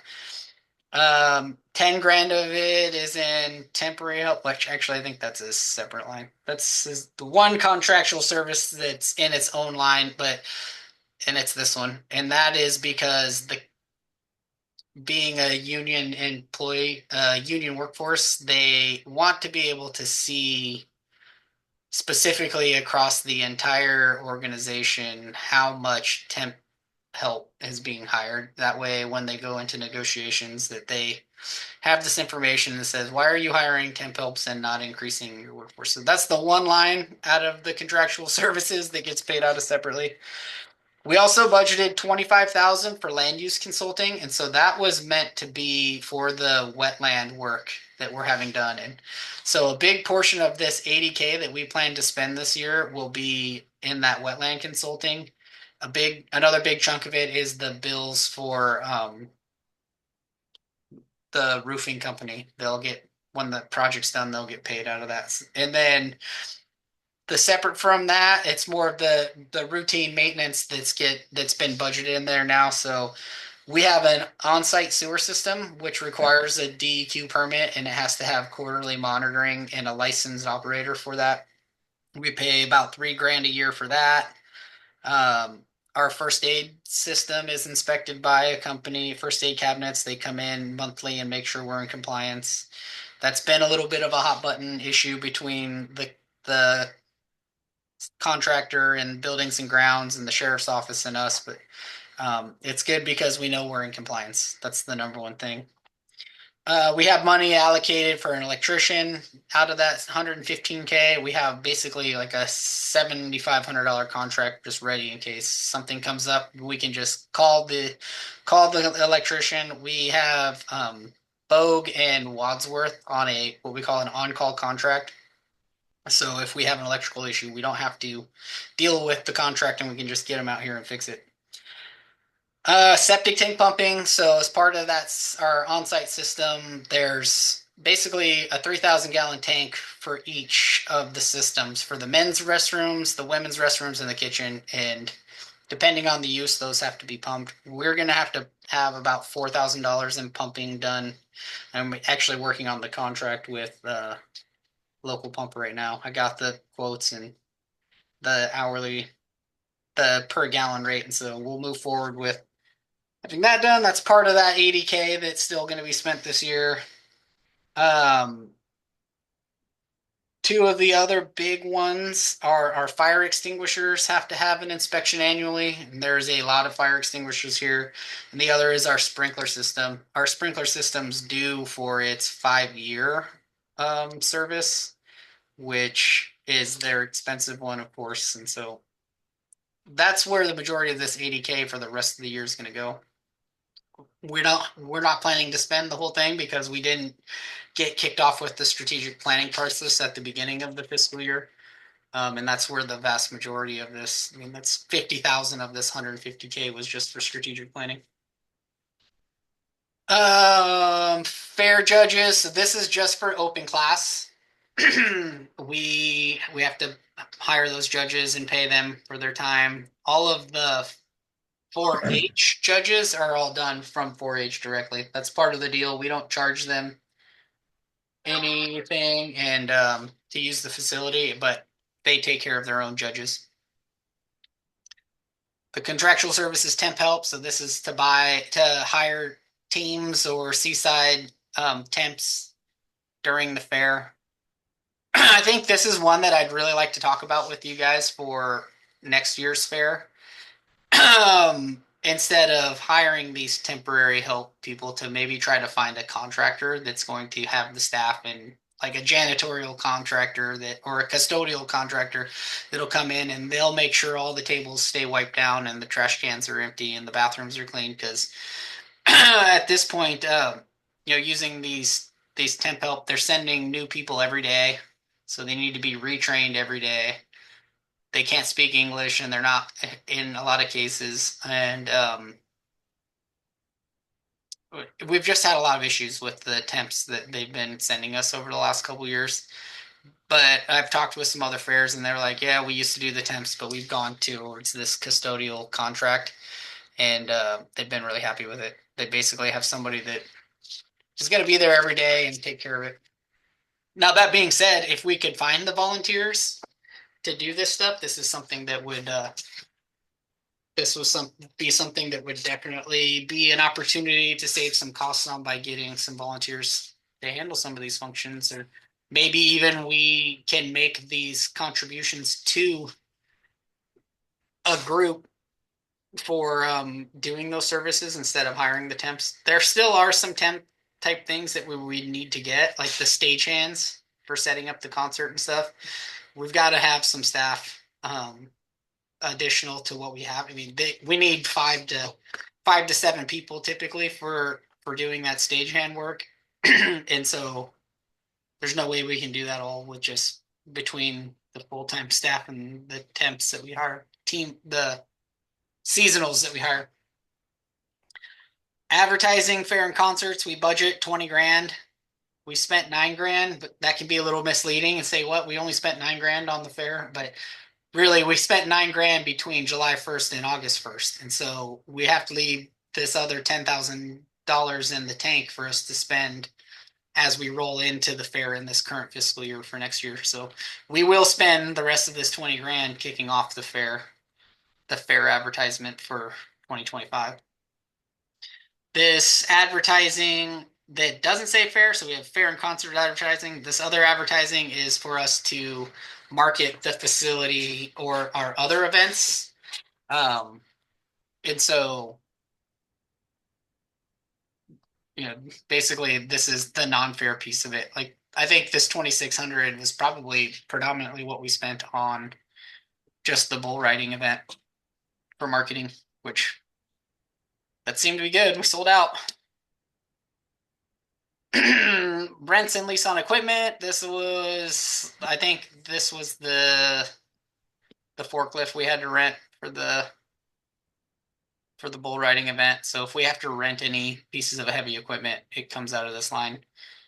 I have this plugged in like we're going to spend it all because I'm anticipating us renting some equipment to work on this ditch maintenance once we get ELS out here to help us with that. And then, but potentially if Public Works allows us to use their equipment or brings their staff out, we may spend less of that.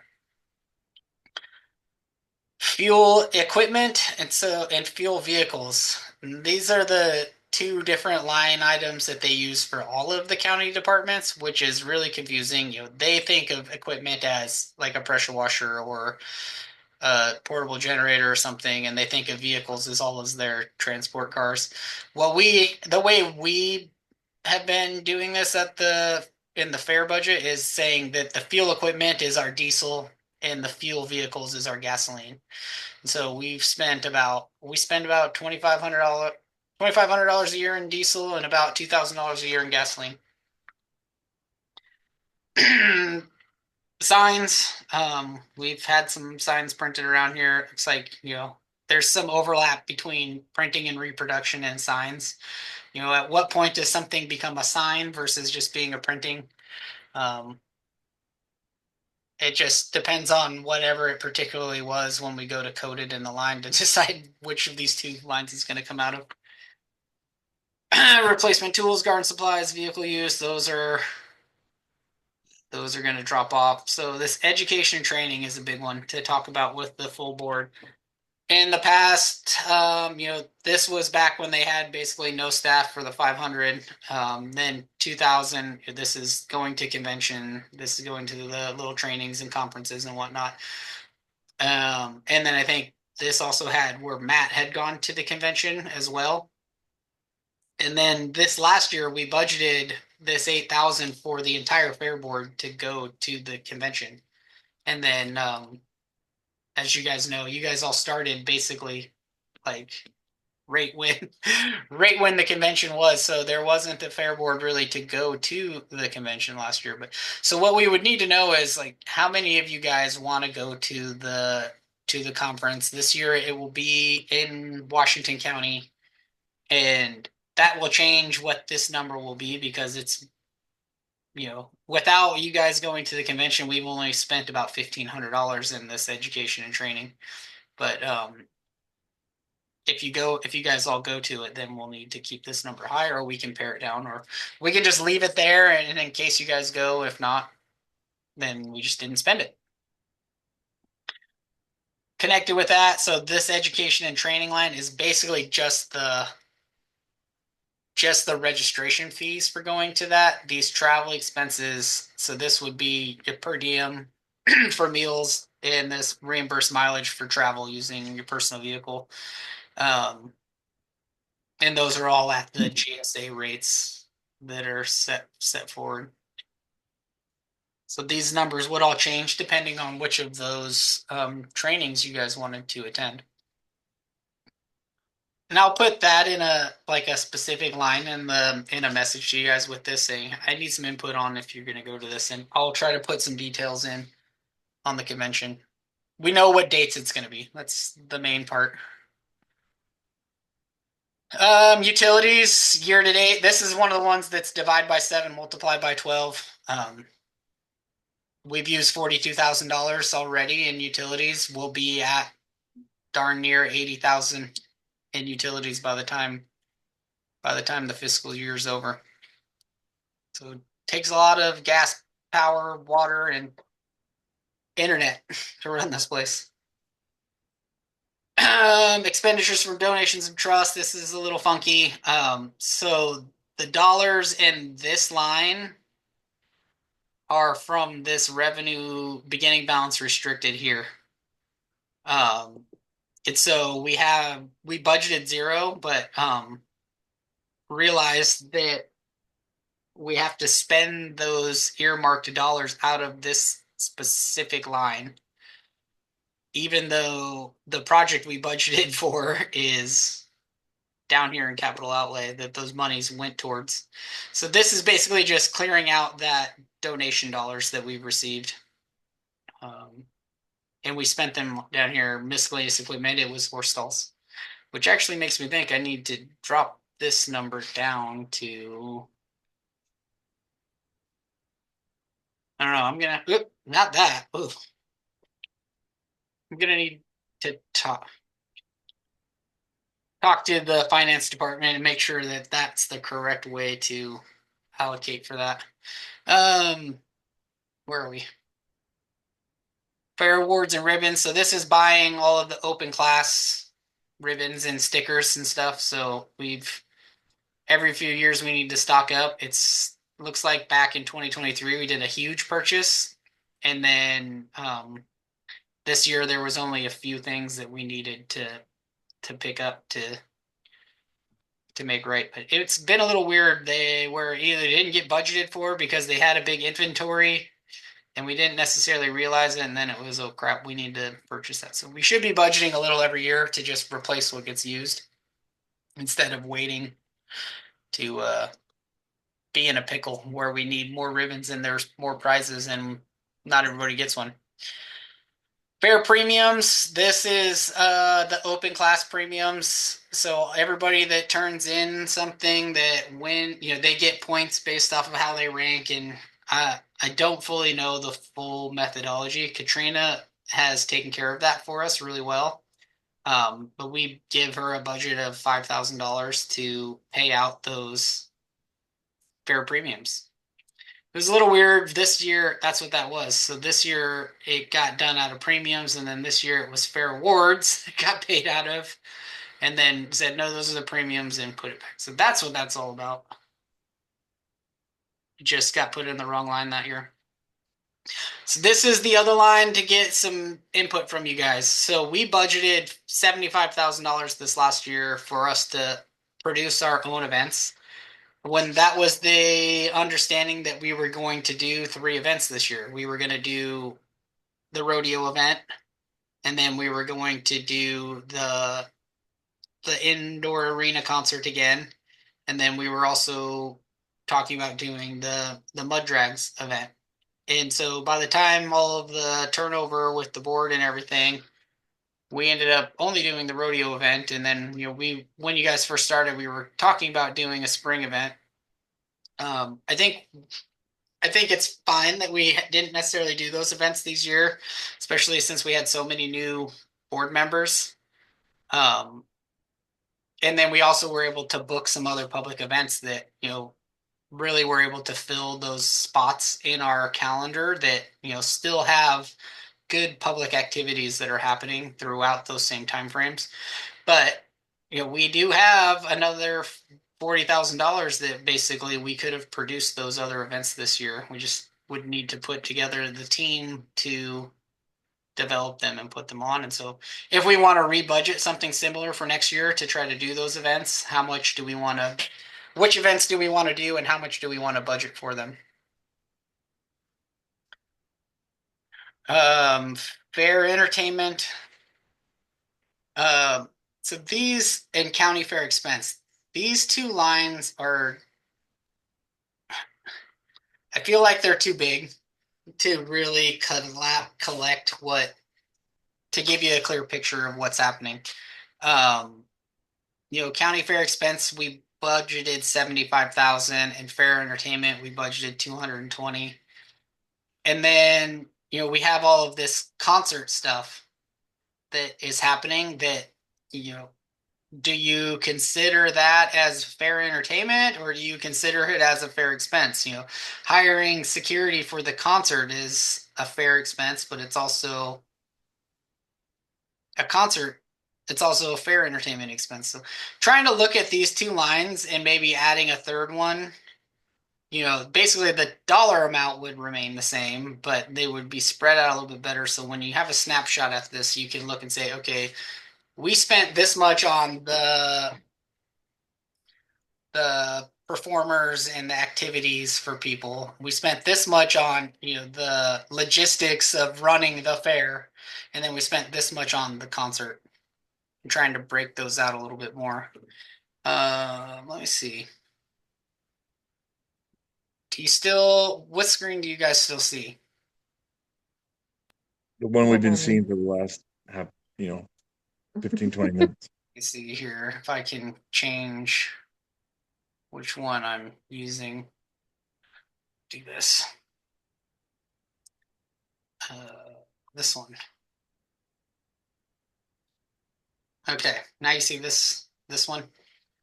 Yep. So I kind of have those broken out right now and how we spent the dollars last year, which this was the fair entertainment one, which came to a total of 227. That's what those were budgeted. Some of these are budgeted numbers. I actually took those numbers out of the budget here. So 189 that we spent on fair entertainment and 102 that we spent on fair expenses. I ran out of time before this meeting, but what I was trying to pull off here was just the revenue side. So how much did we make at the gates? How much did we do in booth rentals? How much did we get at, basically all of the revenue that's only coming from the fair, to give you guys kind of a expense versus revenue just on the fair alone. So we spent $324,959 on the fair last year. I still have some more lines here to plug in what we actually made off of the fair, but I'll get that number to you and you'll have a final number. But that's another one of the questions that needs to be asked is, what should the budget be for the fair? Should it be based off of this, what our revenue has been the last couple of years, and then some subsidy from our tax base? And that's another part of the conversation too, was talking about, what had we spent our levy money on in this last cycle, and which this cycle being different than all of the prior cycles, is that they did still have the carnival and they were still getting more revenue on the actual fair, that we've, seen a 50% drop in attendance. So basically a big chunk of that tax money that we've received over the last 5 years has gone to subsidize the fair, versus, being the operations and maintenance and improvements of the fairgrounds. How much do we normally make at the fair? Do you have that's what I was working on here. I think, see, this particular line is exactly where I was when I started the meeting. This number, fair sponsors, was about 10 grand. This was about 60. These are rough numbers right now because I'm shooting off the top of my head. The food vendor percentage, which I can pick that one up.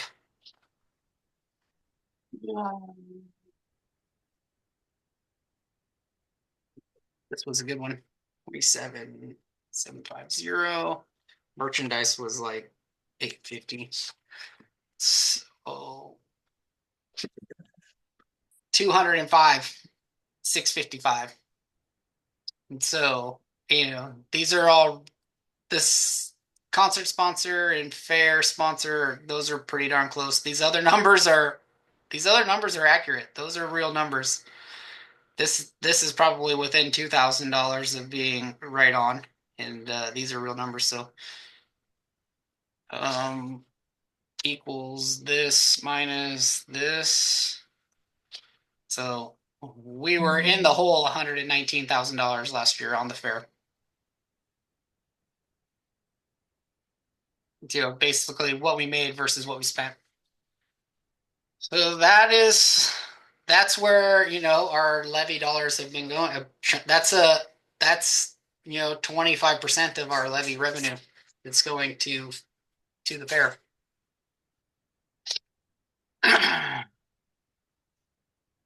So let me pull this other one back up.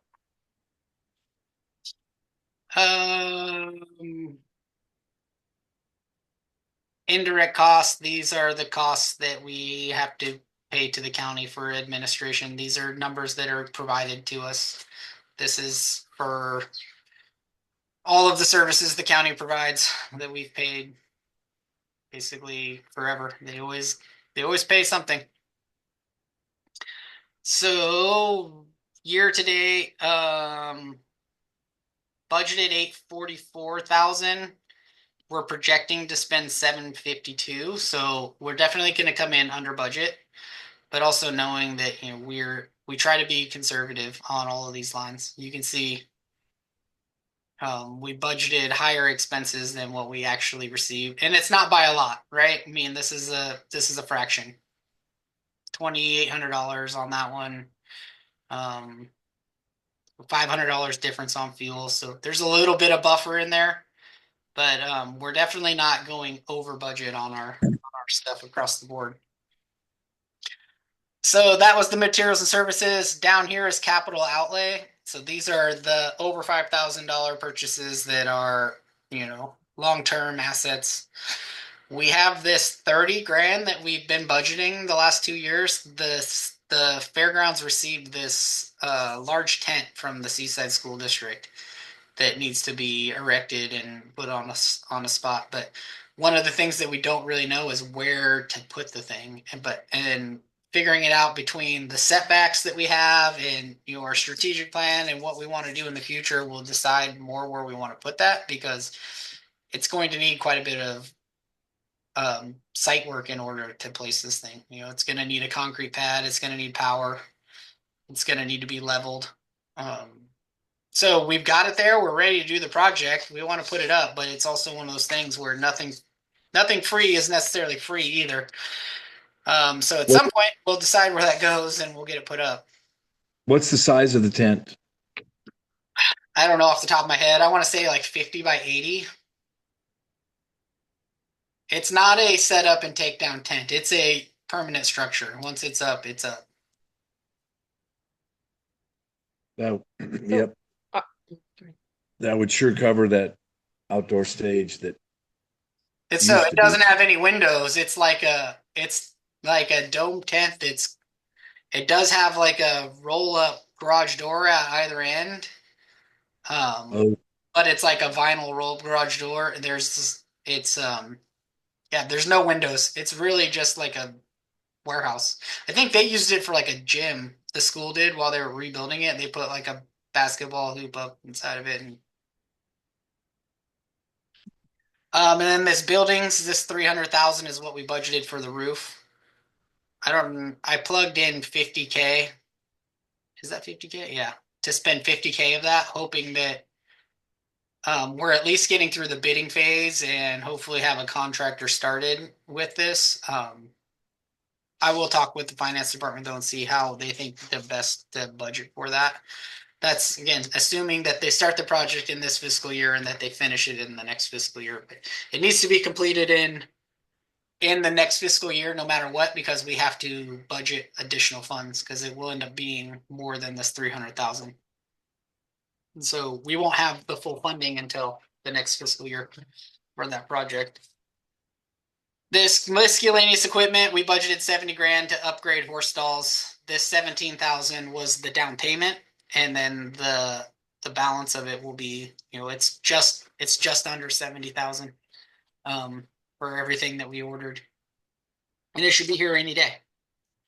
And then this appropriation for contingencies is basically the money from our beginning fund balance and our new revenues minus all of our expenses that are left over. So our reserves are about 630,000. And that was assuming that we were going to get the roof done this year and spend $300,000 on it.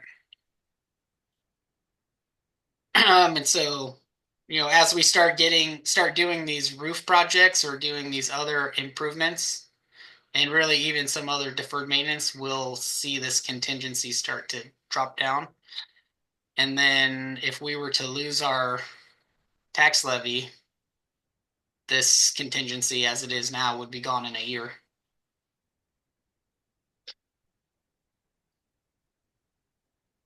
That Okay, is so the what? line through on this year's expenses. I have gone through and I began this. So these two are due today to the finance department, and then they'll provide us with where's it? The beginning fund balance, and then we'll be able to start working down on this.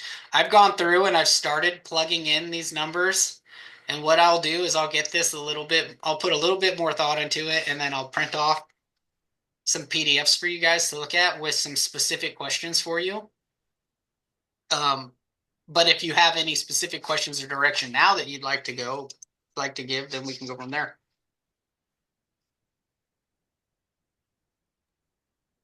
I appreciate you taking the time to do that.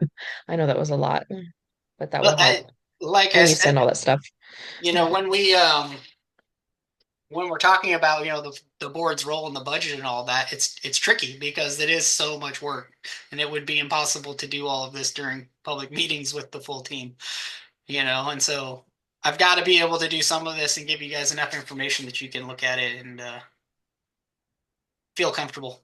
That's really I think the main thing for us on the staff side is that you guys feel comfortable with what we're doing with the money. And you got to be informed enough to know what you're looking at in order to be comfortable with it.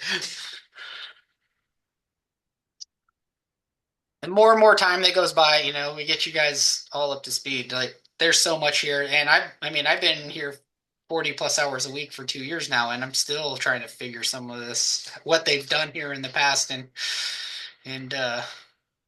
like trying to figure out what that money was budgeted for in the past, and the maintenance that needs to be done, and all of those things, and where it needs to be penciled out. So we're getting it better and better every year.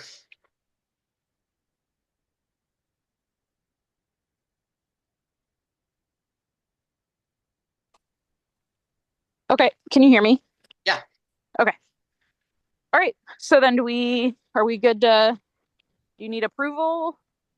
I'm not sure if we're quite there yet, but I Yeah. will send you guys this.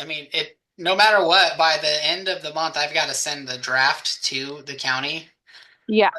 knowing that that's not the final, right? You Okay. guys will have another opportunity to see Yeah. it. We will I'll either get some input from you guys on those particular lines by then, or at the very least, you'll be able to see it at our March meeting, and we'll go over it again. Okay, sounds good. Does anyone have anything else? I'm good. Good, thank you. Thank you guys. All right, so I think we can adjourn the meeting. Okay. I did want to talk sure. about the wine festival this summer. Oh yeah. A couple of us got email. I don't know if everyone got the email. I got the email about raising the rates this year. Well, unfortunately, they'd already done their budget, so they don't have the money for the raised rates. And they were wondering if we could. They're totally fine with the raised rates, they said, but can it please wait till next year and then maybe even raise it more for next year? Keep the whatever percentage every year, but next year will be an even higher rate than what we were proposing for this year. Yeah, thanks for bringing that up, Joel, because I did have a couple of notes written down, and I did talk with David about it. So after the meeting, I sent the chamber and the ScanFest both that message saying, 10%, and gave them a little explanation. And ScanFest was fine with it, but then the chamber sent back a message like, we're only a few weeks out, and our budget's set, and all that, and like we would appreciate a conversation and being at the table to discuss that. And I said, okay. I said, well, the fair board made the decision, but I think if you'd like to appeal or have an additional conversation, we can do that, and I'd bring it up to you guys, and potentially maybe have him come to the March meeting and chat it out with you. That's good with me. Yeah. Hey Kyle, how many does anyone know the cost to get into CrabFest? Is it $50? Let's see. I don't it's know. 50. I think it's a little bit less. I think they were trying to adjust their schedule, their pricing. I think they were trying to do more of an early ticket price to bring the cost down, but let's see, 2025 Astoria. Just curious, because I know I heard a lot of people say that it was $50. And if it is $50, they only need 40 people to walk through the door to make up that $2,000. So I don't know. And I think some of his so it says Friday or Saturday $20 each, Sunday $10 each. Was it discounted if you bought all 3 days? At the door Friday or Saturday $25 each, Sunday $15 each. So online pre-sale is $20. Gotcha. At the door is $25. I think part of his and he can speak for it when he comes to and chat with you guys, but just renting the facility, they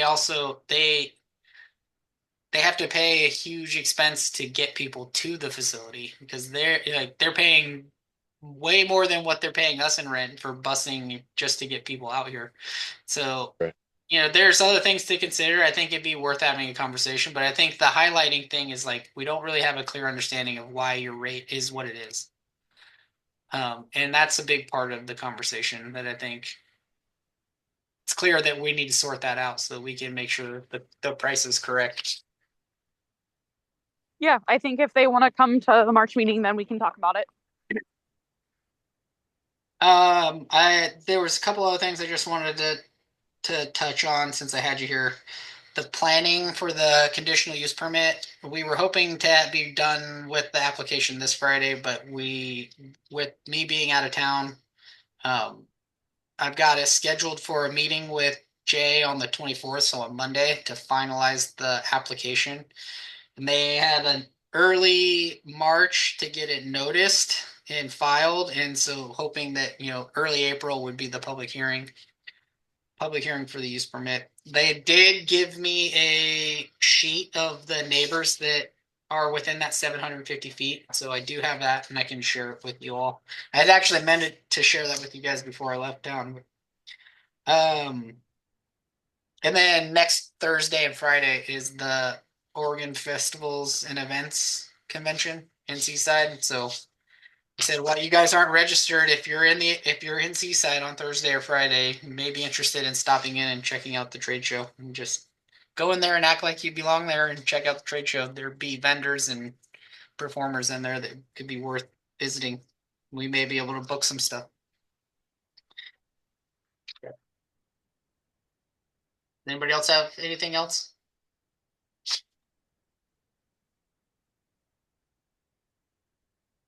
No, just that. Thanks for the work you put into this. I would have hoped that I would have been a little bit more ahead of it, but it's been a busy month. Awesome. All right. Thank you guys. And Kyle, I know you're just back in the office today, but if you could get me the names of who are on the committees that I need to meet up with. Yeah, I'll email them to you, or so you have them. But yeah, which one I have it right in front of my face here. I pinned it up on my wall because I kept. Oh yeah, I'm like currently walking horses in. There's no way I'm gonna remember it, but I'll just take a picture of this and send it to you. Okay, thank you. Appreciate it. No problem. All right, have a good night, guys. Right. Good night. Thank you. Thank you. Thank you.